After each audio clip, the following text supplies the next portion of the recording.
Hello, welcome to New England Authors. So good to have you. We have a variety of subjects, a variety of authors. Our author today is Laurie Chandler. Welcome to the show, Laurie. So good to have you. You're the best-selling author of these Art Deco series, which takes place in New York, and you have other books by Kensington Publication. The first book, The Silver Gun, which came out in 2017, which is right here, and then the next book, The Gold Pawn, that came out a year later and was nominated for the Best Historical Agatha Award, of course, being for Agatha Christie, and this year you came out with The Pearl Dagger, book number 3, which we're going to talk about. So Laurie ravels through the mystery series of innovative 1930s New York City featuring Mayor LaGuardia and the Art Deco movement. Okay, what drew you to Art Deco? Tell us about it. I love Art Deco. I feel that it is one of the most known kinds of art. Anybody can talk about it, that even if you're not artsy, if you say the words Art Deco, people know exactly what it is. Yes. And we actually moved to the East Coast right on 9/11. Wow. And yeah, From it's where? exciting. Where did you go to? Michigan originally. From Michigan, Yeah. I see. Okay, welcome So to the East Coast. I love the East Coast, Yeah. and been here now almost 20 years, obviously. Yeah. You know, I noticed a really an odd similarity to the 1930s when we moved to the city just a couple weeks after 9/11. And you know, it was broken, it was hard, but at the same time, people were so friendly and welcoming, and the art was going crazy. The humor was wonderful. Jerry Seinfeld did a set in January, and it was probably the set of his life, and it just was exactly what the city needed. Yeah. And I came across a biography about Fiorello LaGuardia, and I started to get a feel for the 30s that I had not seen before. It was one that I think I had pigeonholed into being all about the Depression era only. Right. The Yeah. shanty towns, the soup Yeah. lines, and I saw this vitality in the art and the architecture, Art Deco, that I loved, and I felt that beauty out of ashes theme was something that I really wanted to look at, and I felt that Fiorello LaGuardia as one of the main characters would be a great pivotal way to start with that. Yeah, yeah. And was Art Deco mostly in New York? I think of Art Deco as Miami Beach. Was it all over It's the country? all over the place. Yeah. I get people from all over that talk about I'm even going to be in Mechanicsburg, Pennsylvania soon, and they have a really neat Art Deco building in this little tiny main street that's fabulous. Florida, California, all over. There's pieces of Art Deco work. When did it begin? Were there any founders of the Art Deco movement? Well, it really started it's really the 1920s and 30s, and it's got the iron bookends of the two world wars. And that was, it was really a variety of people that started it, and it came out of a few different other art forms right before it. But people loved that it had a lot of nature involved, a lot of really neat elements like the brass doors at the Chrysler building, our famous elevator doors that people know about. And it's easily distinguishable when you see it, and people like that. The Empire State Building is Art Deco, right? Yes. Any other great monuments of Art Deco? Radio City Music Hall, Rockefeller of Center, course. Yeah. Chrysler Building, the Tannen Building. Those are all right in New York and in my books. What's interesting to me is that there was all this construction going on by the Roosevelt administration, the WPA. That was not Art Deco. That was different type of architecture, wasn't it? Some was, but yeah, that was different architecture, but some of it was. In fact, the buildings that we just talked about, I actually feature in my books a lot because I love the fact that the Empire State Building, Chrysler, Rockefeller, they all started after the stock market crash. And usually you think of that Depression era as everything stopped, but it was really the buildings that got the city moving again. When the crash hit, a lot of the cities went completely silent, and it had been such a booming era everywhere of all these buildings going up, and I can't even imagine how silent it was. And the builders really felt that they were the ones that were going to bring the economy back, and so they, a lot of times at great cost to themselves, started these buildings up knowing it was going to bring life to the building. The Rockefeller Center building alone, he funded it himself, and it provided 75,000 jobs for the city. Just that one Rockefeller Center. Incredible. I went to a high school and junior high school that was built in the 1930s, and both of them are still up and running. What else in the 1930s inspired your imagination, and why do we have so many misconceptions about that era? What inspired you to write about it? To write. Great question. One of the things that I was really surprised at was how many women held prominent positions in the workforce in the 30s. This is prominent in your book too. We'll get to that in a minute. But go ahead. It was far before Rosie the Riveters hit, in World War II, and I was really surprised by that. Life magazine has its first edition in November of 1936, and the cover photo, and I have a copy of the magazine, is by a female photojournalist. And there's just countless times. Jane Boleyn was the first African-American judge appointed by Fiorello LaGuardia ever in the 30s, and she remained that way for 20 years. And there's just time and time again that I was surprised by that, because I really thought women had started coming up more once World War II began. And in fact, in some ways, they held even different and more prominent positions in the 30s than they did after World War II. And that was a topic I wanted to dive into too. Yeah. I mean, you're covering my next question, because we have misconceptions of that era. We have visions of soup lines. So here you talk about an exciting time. Well, and there were soup lines, and that was kind of the tension of the day, and that attracted me too. Here you had the soup lines, and yet it was the era of the cocktail too. Prohibition ended, and cocktails, had a good start. So I like that. No, they started in the 20s, but they really took off in the 30s. Really? And so, after Prohibition. Yeah, because it ended, and that's right when Fiorello came in office too. So I like the tension of that. I felt like it was fascinating to look at the city, and there were soup lines, and there was definitely high unemployment. But then people like my main character, Lane Sanders, who is the aide to Fiorello LaGuardia, she loved her job because she felt like it gave her purpose. And she's a fictitious character, but it's things that we look for too. We want to make a difference. We want to enjoy our job and to feel like you're really investing in the place where you're at.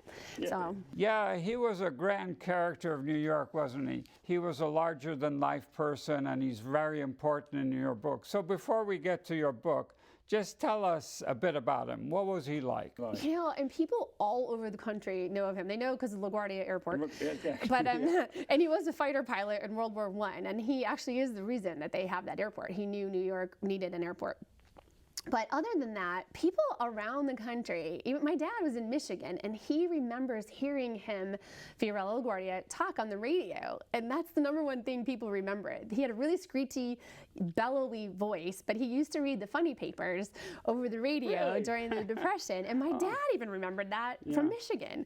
So he was known as the people's mayor. And it was one of these things that why people really loved him is he was effervescent, an absolute firecracker. I cannot find any journalist from the 1930s that could say they could keep up with him. All of them were like, we can't keep up with him. They tried to follow him everywhere.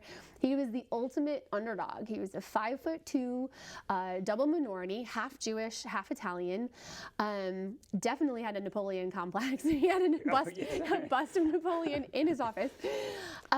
And he just, went to town. And it's been really refreshing to write about him because he's funny. He does really funny, remarkable things. In fact, I always tell people, if you're reading my book and there's something fantastic or strangely funny, really read my author notes where I tell you what's fictitious and what's not, because if it involves Fiorello, he probably did it. From little things to he hated meetings. So in real life, he cut off an inch of all the front legs of the chairs in his office. So anybody who came in for a meeting was constantly slipping forward, totally uncomfortable, and it really kept those meetings short. Oh, I see. Interesting. And, I just want to tell you that this is New England Authors. We're speaking with Laurie Chandler, and it's a great pleasure to speaking with this vivacious author. Laurie has written a great Art Deco series that takes place in New York. And the thing about your book, the covers are beautiful. I can see that you have this great love of Art Deco, and it comes through your covers, your books, your writing. So The Pearl Dagger, which is your latest book, it's multifaceted and engaging, and you introduce some of the narratives side by side. What got you interested in writing this particular book? That one, I really felt like, well, first of all, since it's the Art Deco mystery series, I always have a piece of art behind every book that comes alongside a character and helps them navigate their life and the mystery. So there's something different in each one. This one has a really important piece that I'll tell you about in a minute. But this one I also wanted to, most of the stories revolve around New York, but I take my characters on field trips. So in book 2, they go to Detroit, and in book 3, The Pearl Dagger, they go to London. Right, and it's across the pond, right? Right, Yeah. which is a lot of fun. And the main character's love interest is from the London area. So he not only has to go and they kind of find the roots of this mystery that's been developing, and they need to go hash it out, but also he has to face the ghosts of his past, which have been alluded to in the other books, but you can read all of them in and of themselves too. You're brought up to speed in each book. Right. But I really wanted to look at different aspects of different parts of the country. I wanted the story to be in other countries, obviously, England. I like having the story revolving around Fiorello, and the crime syndicates were in real life going crazy. LaGuardia. Yeah. And all the mysteries are part of real history, but they are fictitious mysteries, but they always have seeds in real life instances. Of course. Yeah, yeah. And I also wanted to go to London for this particular one for part of the book because World War II was starting to ramp up, but I wanted to keep and there's overtones of that, but I really wanted to keep these mysteries in the 30s because I felt like there's not a lot of books out there that remain in the 30s. They go quickly into World War II, and I really wanted to delve into the 30s and take a different kind of look at it than maybe what we've had in the past. Mm-hmm. Interesting. So it's about a crime syndicate on both sides of the Atlantic, New York and London, right? One side gains ascendancy than the other at different times of the story, and there's an evil monster character. Could you talk about the monster character, the pinball machines? They're different than what we think. One of the big things that was happening at the time was slot machines were huge. They were basically gambling machines, right? They have them in all the grocery stores, the delis, everywhere. And mobsters owned them all. And I mean, they would make, in the 1920s and 30s, tens of millions of dollars a year off of these slot machines and stuff. Pinball machines at the time were like slot machines. They were not gamer interactive. There were no flippers at the bottom at the time. So they were more like the Price is Right Plinko game where you'd get a ball and you could shoot it, but then it was kind of a gamble to see where it would lie. And if the ball went in a certain hole, you'd win like a slot machine, right? Would you win money? Or? Yeah, money. And just like a slot machine, literally. So Fiorello LaGuardia was known for, he hated the slots and he knew the mobsters were just taking money. Right. And this is hard times, they should be using money for not just trying to win the lottery. So he went on a rampage against pinball machines. He'd gotten rid of the slot machines, and there's even footage of him all over the place. He'd round them all up and put them onto barges, thousands of slot machines, and he'd do publicity stunts where he had his own sledgehammer and just pounded the dickens out of these slot machines. Good for him. It's funny. But the pinball machines, he actually outlawed them. So it took until, I think it was the 70s, that pinball was literally illegal to play in New York.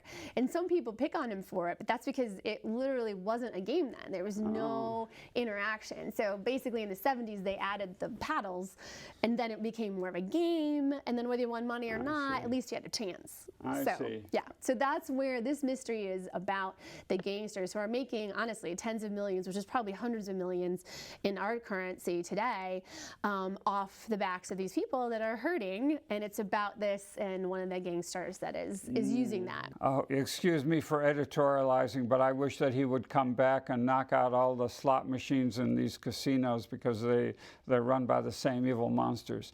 Your monsters aren't local, they're all around, and the head of this is a woman, right? Talk a little about her. Yeah, Daphne. Daphne, yeah. I love evil characters, and I love some that are just all bad, and I love complicated ones where there's a little bit of everything, like human beings. Yeah. She's been fun to play with, and I wanted to again highlight kind of the power of women, and she was hidden for a long time too before she kind of came into her own. She really hidden because she had an apartment in an insane asylum, right? Yep. Yes, that's very hidden, yeah. Okay. Yeah, I read a couple great scenes in a really famous insane asylum. How did you come up with that? That's a great, great. Well, on Roosevelt Island, which is a little tiny slip of island between Manhattan and Queens. In the 30s, it was called either Blackwell's Island or Welfare Island. And on this little tiny slip of island, they had a workhouse, a smallpox hospital, the prison, which now is on Rikers, and a lunatic asylum, which was literally like on the nameplate. This is called the lunatic asylum. And actually, it's the very famous lunatic asylum that Nellie Bly, the journalist in 1800s, infiltrates because she pretends to be insane to get in these very, very, very dark and corrupt places and realizes that, you know, these patients are being mistreated. It's the same one. And so it is now an apartment building with tennis courts and a pool. It's very expensive. It is. Really expensive. And I've always been fascinated by that. And I felt like the idea of hiding in plain sight is always part of the gangster's world. I mean, that's even what speakeasies are all about. And so that's why I wanted her to be, I was like, where could she be hiding out that nobody would guess, that she could come and go as she pleased, though. And she had something to do with the death of your protagonist's parents.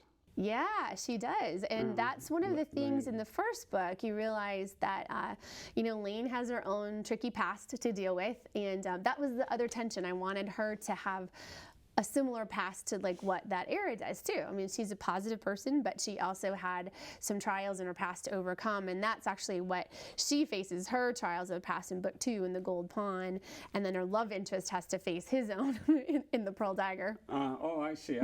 So it goes down the generations. Rex is her mentor, or more than a mentor of this underground racket. Daphne has usurped the leadership position of the pinball scheme. She's deadly, cunning, calculating, but she's also very patient when she needs to be, right? And that is where a lot of the if the gangsters are going to last a long time, they are the patient ones, and it's more about business and it's about picking the right time. And then there's also the brash ones that are not patient. But yes, she's very patient. She knows what she wants, and she knows she's willing to play chess and to play the long game. Yes. And and also I just likes to play cat and mouse. She toys with Lane a bit, and so. Yeah, she's interesting. Now, Lane is the aide of Mayor LaGuardia. You've depicted him as a real dominant character. He kind of reminds me of Mayor Menino, although Menino was this big guy. And he dominated. You know, Menino is said to have personally met half the citizens of Boston. LaGuardia was also a man of the people. Yeah, and I mean, he had faults too, but people loved him. I mean, he spoke in over 7 different languages fluently. Every single day, petitioners would come into his office to talk with him to get help, and he listened to everybody. Yeah. He'd find corruption, and he was a first responder at a lot of stuff. In fact, he had a police radio put in his home, his office, and his car, which took up like the whole front seat, just so he could be monitoring the police radio. So he would be a first responder all the time. In fact, so much that the fire commissioner gave him his own fireman coat, because most of the time, by the time the commissioner would get there, he'd have to be yelling, "Get the mayor out of there," because he'd rush into the fray. And so yeah, he was like that. And literally, I cannot find enough journalists that they can't use enough storm superlatives for him in describing him, and they can't keep up with him. They'd camp outside his offices just waiting for him to create a story, and he always rose to the challenge. Yeah, I remember Governor Patrick of Massachusetts when there was a big water main rupture. He practically went down into the hole with a wrench.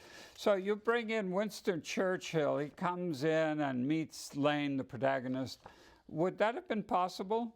Yeah, and one of the things that I like to do in the books is I think we learn history in pockets, and we don't realize all the stuff that's going on at the same time. Yeah. So for instance, and it'll be coming up again too, but like the Hindenburg, we are all familiar with the crash, but not that it was tooling across the Atlantic constantly. It was a fixture, you know, across the eastern states all the time. And so the cameos are like that too. I bring in a lot of famous people because they weren't always that famous at the time. And we don't even know today whose paths we're crossing, that who's going to be the next big star of politics or the movies, and we're crossing paths with people all the time. So yeah, and in the time, it's it's an interesting meeting, but he isn't how we know him yet. He considered the 30s kind of his time in the wilderness, and people knew about him, but they didn't know about him the way we think about him yet. And so I thought it'd be fascinating if she definitely could have easily, especially the circles that she was running in, have met up with him. And England always had a close tie with the mayor of New York and the president. The mayor of New York was always seen as like kind of the second in command in a way. So they were very close. Fiorello LaGuardia was close with FDR, and they all had ties to England. By the way, this is New England Authors. We bring in different subjects. Thank you for joining us. We're talking with Laurie Chandler, who's written this beautiful Art Deco series. Now, this was a time before California was populated and powerful and central. The power resided on the East Coast, a time when the Giants and the Dodgers were in New York. This is a very different time, Everything was being built, roads, bridges, post offices, construction everywhere. I've been going around this area right now, and there's construction, construction, construction. I can imagine what it was like back then. So tell us about the Great Depression and how it would play out in your books.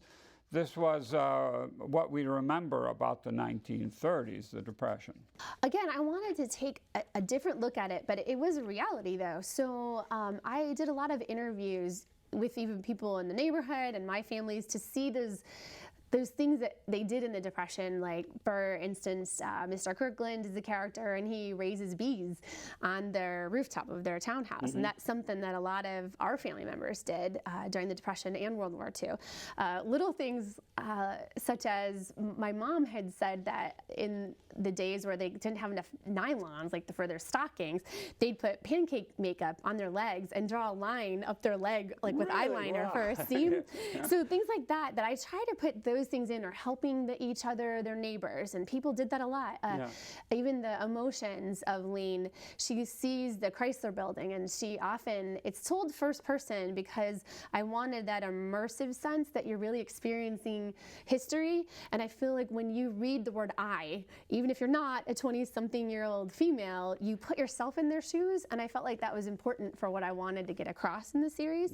So she thinks about things like the Chrysler building and the triangular windows at the top, and how she feels it represents where they came from and how it built up from the ground. And so I treat it in those ways, but you do see a different side to the 30s in that the liveliness, the art, and the music. Oh my gosh, there's so much good music and the dancing that goes on. And so the swing band era, right? Oh, lots, and jazz and all sorts of good stuff. Of course, it was very, this was when America was really coming to be modernized, wasn't it? And tell us a bit about Voodoo Macbeth. How does this tie in with the story? This is so fun. And I actually talk about this play in the other books, but this is the art form that comes alongside Lane's love interest Finn, but also them and their friends. So in 1936, Orson Welles, who was famous for his radio broadcast War of the Worlds and a whole bunch of other stuff, as part of the Federal Works Project, he put together the nation's first all-black theater cast, and they wanted to perform Shakespeare, and they called it Voodoo Macbeth. And it was, at first everybody wasn't sure it was going to work out. The Shakespearean purists weren't sure it was going to work out. All the different races weren't sure it was going to work out, and it was wildly successful. It was sold out for weeks. It toured the country. It was magic. And it's one of those things that if you're in the theater world, it was a seminal event, and I would do anything to go back in time to be part of it. And that's why I wanted it. I wanted us to be able to live through it. And there's even a culmination scene where you're actually at an actual performance, and I have the real actors' names in there to feel it. And I think it was an amazing event. And I felt like, it's a time of race riots, and there's so much going on outside the doors, but in the doors, the art brought people together and magic happened. And I think art does that today. And that's why I like to have a piece of art in the background of the books, because it highlights those different levels and themes, and that whole beauty out of ashes theme that is one of my main ideas. So, Laurie Chandler, a very talented writer. Are we going to see another book in the Art Deco series? Yeah, I hope so. I've got 2 or 3 more planned out. Yes.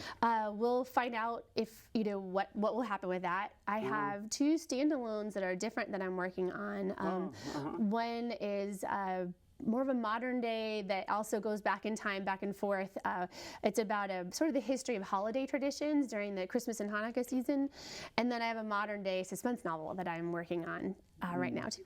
Well, it's so good to have you with us, and your enthusiasm is just wonderful. This is New England Authors. We're here in Cambridge, Massachusetts, and we broadcast on stations around the region. Check us out on YouTube if you missed any episodes. Remember, watch locally. Thank you.